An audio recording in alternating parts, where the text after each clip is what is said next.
রাস্তায় কোথাও না পেয়ে মা সন্তানের খোঁজ স্কুলে চলে যায় এবং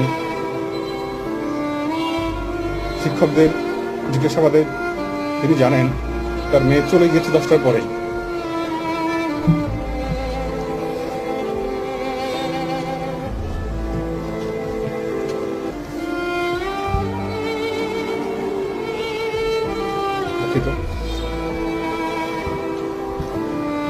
মা বাসায় ফেরত আসেন এবং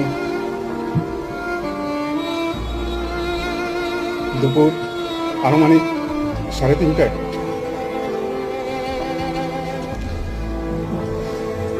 জনৈক ব্যক্তি জানান তার মেয়ের লাশ পাওয়া গিয়েছে একটি ধানের জমিতে। জিজ্ঞাসাবাদে তিনি জানান